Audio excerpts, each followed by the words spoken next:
Hello everyone. Welcome to the Syed School. Today, we're diving into a hands-on session. Let's build a NAT instance from scratch. In this setup, we've launched two EC2 instances. One is a private instance, located in a private subnet with no direct access to the internet. The other is a NAT instance, placed in a public subnet and fully connected to the internet. The NAT instance serves as a bridge, allowing the private instance to initiate outbound connections to the internet while keeping it securely isolated from inbound traffic. Let's take a closer look at the configuration of both instances. Let's examine the private instance. It's assigned a private IP address, but as expected, it does not have a public IP, meaning it cannot directly access the internet. Now let's review the security configuration of the private instance. Inbound rules. The security group allows TCP port 22, enabling SSH access, typically from a bastion host or a trusted IP range.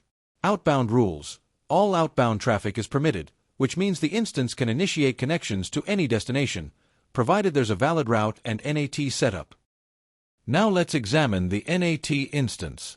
We can see that it's assigned both a private IP and a public IP, confirming its placement in a public subnet with internet access. Next, let's switch over to its Security tab to review how traffic is managed and what rules are in place to support NAT functionality. Inbound rules. SSH access is enabled on port 22, allowing administrative connectivity. Additionally, all inbound traffic from the private instance's subnet CIDR is permitted to support NAT forwarding. Outbound rules. All outbound traffic is allowed, ensuring the NAT instance can reach any external destination, including the internet. Next step, configure the route table for the private subnet, which is private instance's subnet. Let's navigate to the route table associated with the private subnet and add a new route. Destination 0.0.0.0/0 represents all internet-bound traffic. Target, the NAT instance ID. This route ensures that all outbound traffic from the private subnet is directed to the NAT instance, which will then forward it to the internet.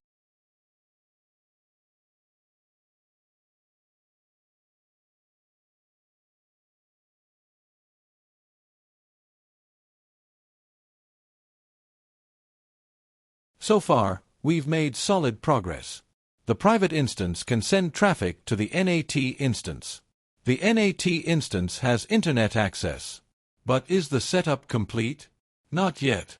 To fully enable NAT functionality, we need to configure the NAT instance itself. First, disable source and destination checks on the NAT instance.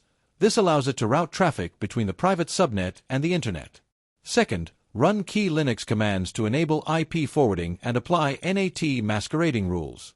Let's jump into the configuration and make this NAT instance fully operational. Disabling source and destination checks. Why is this necessary? By default, EC2 instances are designed to handle traffic only addressed to themselves. This check prevents them from forwarding packets on behalf of other instances. Since a NAT instance acts as a relay, forwarding traffic from private EC2 to the internet and back, we must disable this check to allow it to function as a true router. Step 2. SSH into the NAT instance and configure Linux forwarding. Why is this necessary?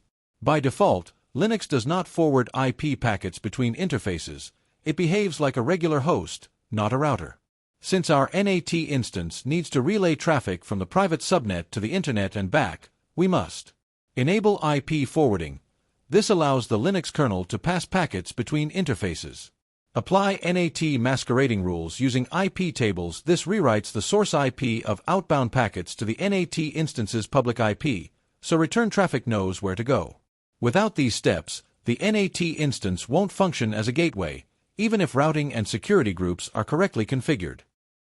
In this setup, the public-facing network interface is ENS5.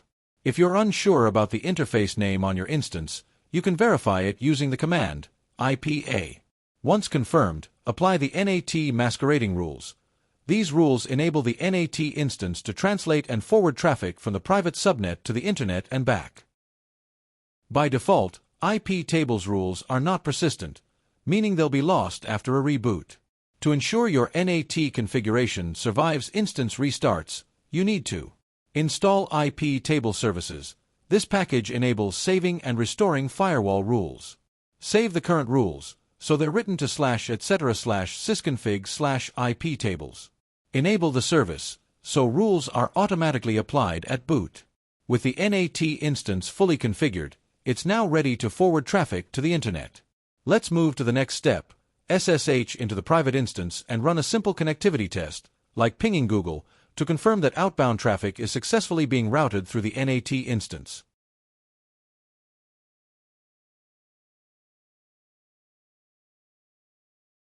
Since the private instance doesn't have a public IP, we can't SSH into it directly from the internet. Instead, we connect using its private IP address, typically accessed through a VPC endpoint. A VPC endpoint is a secure, private gateway that allows communication between your VPC and AWS services or resources, without traversing the public internet. In this case, it enables internal access to the private instance from within the VPC, maintaining isolation and security. Final step, let's ping Google to confirm that the NAT instance is successfully forwarding internet traffic. If the response comes through, your setup is complete and working as intended. That's a wrap, folks. Thanks for following along. Until next time, stay safe, take care, and goodbye.